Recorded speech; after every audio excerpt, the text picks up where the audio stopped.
Hello guys, welcome back to Various Corner. It's Emily here, and today I'm going to be showing you guys all the books that I got for Christmas. Before we begin, please subscribe, like this video, and comment down below. Also, I always have my Amazon wishlist linked down below in the description box in case you want to gift me a book. Also, I am not making this video to brag in any way, shape, or form. I'm very blessed with the life that I have and the people that surround me. Hopefully, these books will inspire you to get these books if you want them, if they intrigue you. I don't know, but I'm just doing this video for fun. Love you guys so much, and let's get on into the video. So the first two books that I actually got them in a DCG readathon vlog that I got, and it said to Emily Berry, but it did not say who it was from, so I was really confused. These books weren't on my wish list at all, so I was like, where were these from? And then on Christmas Day, I found out that they were from my aunt and uncle. So the first book is Life of Pi by Jan Martel, and this is my uncle's favorite book. I have seen, when I was younger, the movie Life of Pi about 5 different times, and I loved it. All the times I watched it, it's so brilliant. So when I was talking to my uncle and I was like, oh, I watched that movie, it was so good, and he was like, no, the movie is crap compared to this book. I was like, for real? I think in like 7th, 8th grade, this was supposed to be my summer reading, and I just never read it. So I'm glad that I'm reading it now because I want to like connect with my uncle on that level, read it, and like let's talk about it.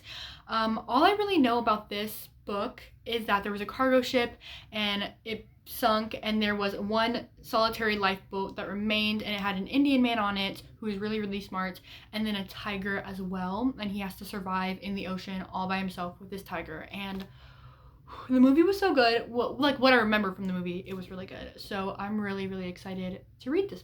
The next book is Song of Solomon by Toni Morrison. I have read Beloved, or like bits and pieces of Beloved by Toni Morrison, and I found it very intriguing. However, her writing is a little bit hard for me to get into. I am excited about this though, because this, like Life of Pi was my uncle's favorite book, this is my aunt's favorite book.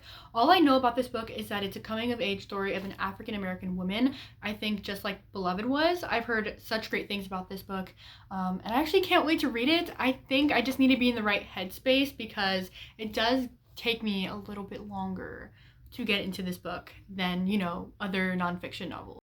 Now, the next 4 books are from my boyfriend. I expected him to get me like 1 book, but he got me 4, and they were all off of my wish list and all books that I really wanted, so I was really happy when he got them for me. The first one is Supernova by Marissa Meyer. Oh my gosh, I almost said Stephanie. Okay, who is that? I guess I was thinking the author of Twilight. I don't know.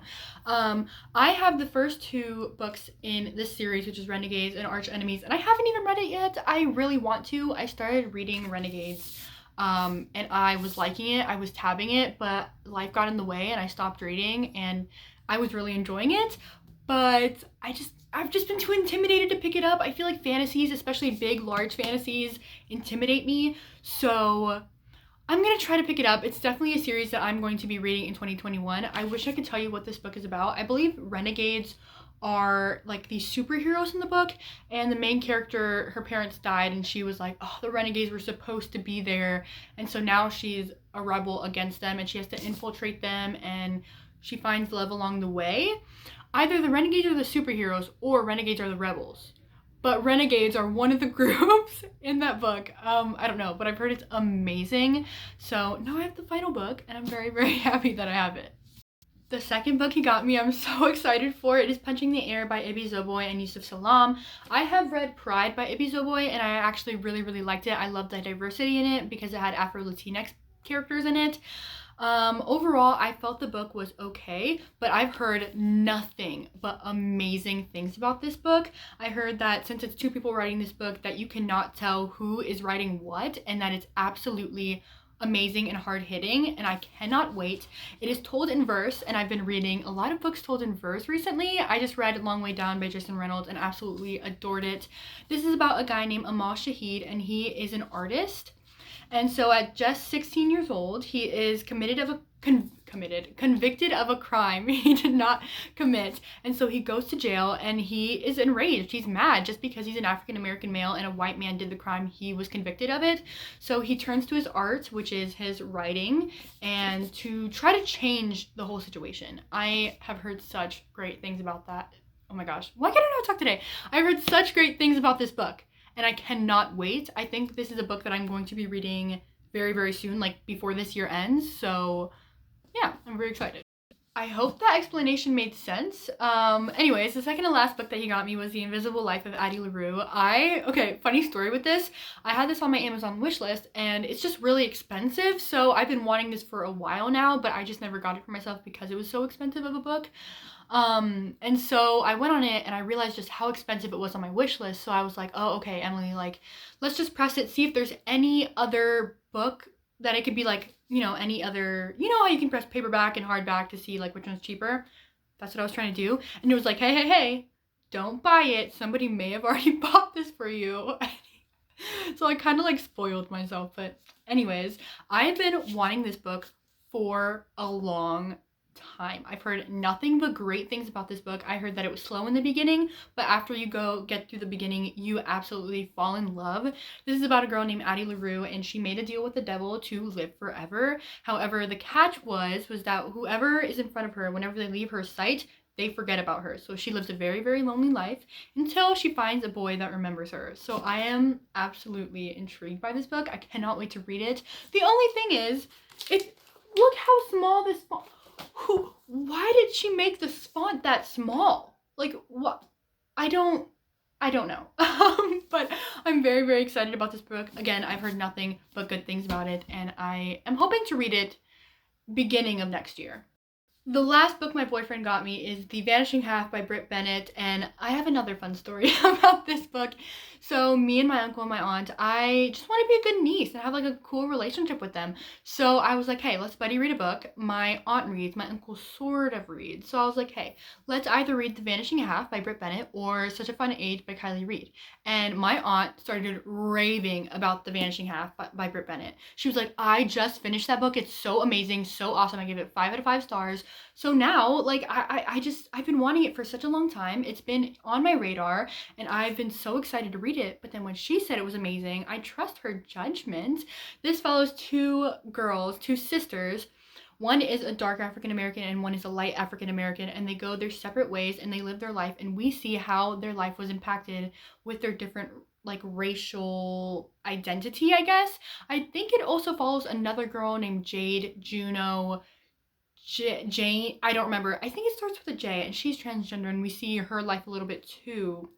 I could honestly be 100% wrong with my explanation, but I've just heard nothing but amazing things about this. I am really trying to diversify my bookshelf. Me being a Latina, me being a Hispanic, I understand that there's not enough representation in the Hispanic community or Asian community, African American community, and I just need to diversify my bookshelf, and so should you. So those are all the books that my boyfriend got me. I loved all of them so much, and I love him. He's so great to me. Okay, next pile. Gosh, I feel like I'm not explaining these well enough.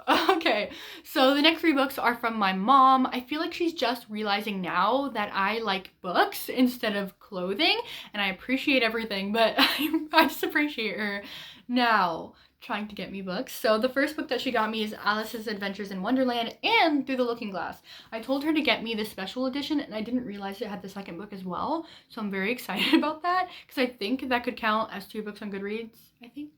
I don't know, but hopefully it does. I never really wanted to read Alice in Wonderland. I watched the movies. I loved them, both the cartoon and the live action version. Love them so much. Until Brittany, the bibliophile, she was reading it for the first time, and she said it was so immersive and like she could not believe that we live on this earth. And I was like, wow, I want to read it now. Just how she was describing it made me want to read it so bad. So I wanted to get the special edition. It has stunning like illustrations, and then also it's interactive, so like you can pull on this thing down here. I don't know. I'm excited for the story. I want to read this in 2021, the beginning of it. And yeah, why is it also, it's so heavy. Like if you're gonna get this edition, it's heavy. Like you can like hit somebody with it. Okay, next book. The next book my mom got me was Little Women by Louisa May Alcott, and again, this is a book that I never thought I would read until the new movie came out. Yes, the one with Timothy Chalamet. I didn't even watch the movie. My mom watched it in theaters with her friend Summer, like when it first came out. And then 2 times again in the theaters. And then now, I kid you not, genuinely being completely serious, no exaggeration, I think she's watched about 35 times. I'm being very complete, like so serious, not an exaggeration. She watches it either every other day, and every single day whenever she watches it, about 3 times that day. I'm not kidding. So since she has it on that much, I walk in and I see some scenes and it's so good. Like, what? So I was like, okay, Mom, I will read Little Women if you get me this cute, amazing special edition. Didn't expect it to be so short or like so thick, but the font's pretty big, so I think I'll fly through it, and I'm actually really excited. I just see myself like reading this on a train, and everybody's like, oh wow, she's intelligent. You know what I mean? I don't know. I don't really know much about this book other than it follows a girl named Jo, and she wants to be a writer, and it's about her and her family's life, and I think she likes this guy, I think, and then he's like, Jo, marry me, and she's like, no. That's all I really know about it, but I'm very, very excited to read that book. Now, the last book I got for Christmas, I'm actually so excited about. It is Get a Life, Chloe Brown. I have been hearing non-stop good things about this book. I have just been wanting this forever, and I honestly forgot that I put it on my Christmas wish list, so when I unwrapped it, I was like, I can't. I don't know. I was so excited. So this is about a girl named Chloe Brown, and she has fibromyalgia, and she has a near-death experience. And so after that, she was like, oh no, honey, I need to live my life to the fullest. So she makes a bucket list, kind of like that book from Morgan Matson, Since You've Been Gone. I think that's the book. And so she makes a bucket list, and she's like, you know who could help me with this? This guy named Red. And so he helps her complete the bucket list, and they have a romance, and I am so genuinely excited. This is a book I'm going to be reading right away. I cannot wait. The diversity with fibromyalgia and African American culture. Like, what is this? I'm happy. I'm so excited. So yes, those were all the books I got for Christmas. I hope you guys enjoyed watching this video. I actually really like this setup. I feel like before I was sitting on I mean, you don't really care, but this is a better setup for me. I thank you guys for everything, for watching this video. Please subscribe, please comment down below. Oh my gosh, I'm so, please subscribe, please comment down below, do whatever you want to do, and goodbye.